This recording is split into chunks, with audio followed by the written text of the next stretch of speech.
fucking set you right. We're gonna do this.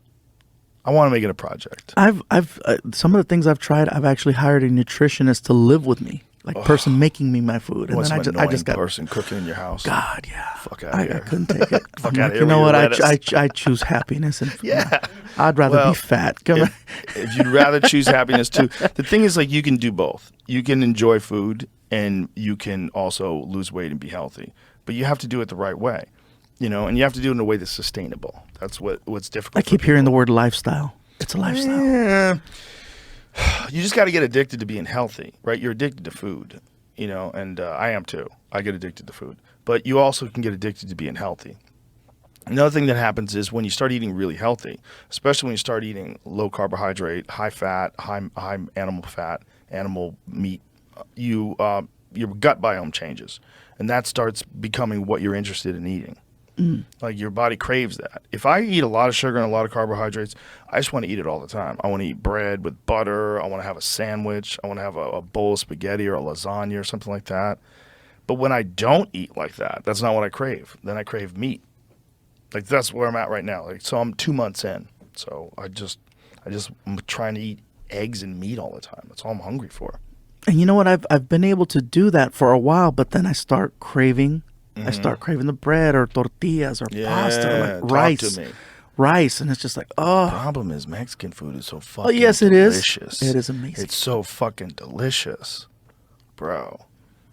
I love me a Mexican restaurant, like one of them hole in the walls that has the Mexican soap operas playing and nobody speaks English. You know you're gonna get the real shit. There's a place called the Big Burrito in I think it was in. It's like right outside of Woodland Hills where my old studio was. And we would go down there, man. It was sensational. Lengua quesadillas. They had real menudo that smells like a barn. It was outstanding. The real shit, you know? With all the oils and the red and fucking the tripe and woo! God damn, it's good. Like the letters in the window. Oh, my God. That's the spot. That's the spot. That place is so legit. Look at the little thing where you can buy the toys for a quarter. I used to not blow them up. I used to not blow them up because I didn't want to ruin it. Now, but they sent me a message the other day thanking me because we've talked about it a bunch of times. It's so legit. But there's a bunch of those places. They're all throughout L.A., you know? I mean, when you got a lot of Mexicans, you got a lot of great Mexican food. It's like you go to the East Coast, a lot of Italians, a lot of great Italian food.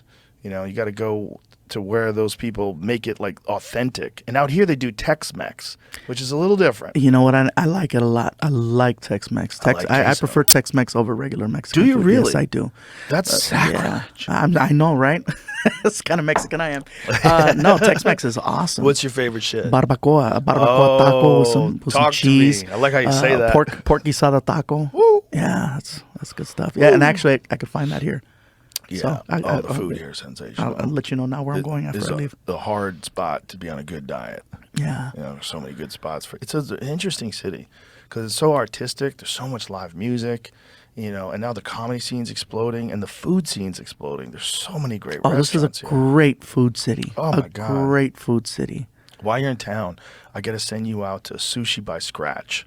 It's like it's in Cedar Park. It's about 30 minutes from here. It is the most sensational sushi you will ever have in your life. It's omakase. You sit down there. The dude's got a Michelin star. It's sensational. Oh, wow. It's so good, dude. It's so good. He's got 2 different Michelin stars for 2 different restaurants he runs. That's a bad dude. He's a bad mother. Philip Franklin Lee, my man. He's great. He also runs a fucking killer burger place here called Not a Damn Chance Burger. He just makes one kind of cheeseburger but does it perfect with like Wagyu, ground beef, and just pickles, onions, American cheese. Bam. And you eat it, you're like, Jesus Christ, this is good. Yeah. So yeah, losing weight's hard, Joe. Yeah, I hear you, brother. I hear you, man. And then, you know, it's like the more the better comedy got for me, and just, you know, you're able to afford to eat out every night, and that becomes a problem too. I was in much better shape when I was broke. When I was broke and I couldn't afford to go out and eat at some of these places, man, I was, you know, I was still a big kid, but I wasn't where I'm at now. Right. But being able to go and like, what, you want to go eat, you know, at Ruth Chris Steakhouse and have some baked potatoes and have a steak dipped in butter? Let's go. Let's do it. Let's go. You want to go again? Sure. Let's go. Let's go.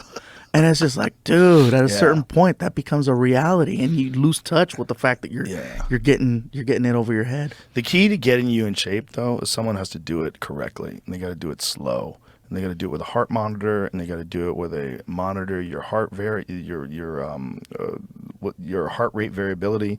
Like you should use like a Whoop strap or some other similar kind of thing, and have someone do it where they're making sure your sleep is good and making sure that your nutrient levels are good, and just start slowly. Little That's things. a lot of monitoring. Yeah, but that's how they have to do it. That's to do it right, because all you I heard make was sure strap and monitoring. I was like, all right. The Whoop is an easy one. It's you wear it on your wrist. It's nothing. Is it like a Fitbit or what is that? Yeah, it's like that. But it gets your heart rate. It finds out when you're sleeping. It gives you all this information, what your recovery is based on heart rate variability. It's really good.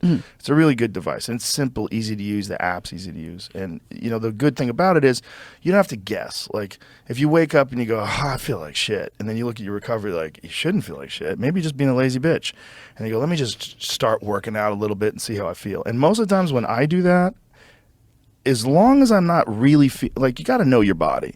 Sometimes I'm like, I might be fighting something off. I feel weak. Like maybe I'm just going to go light and just break a little sweat and then go home.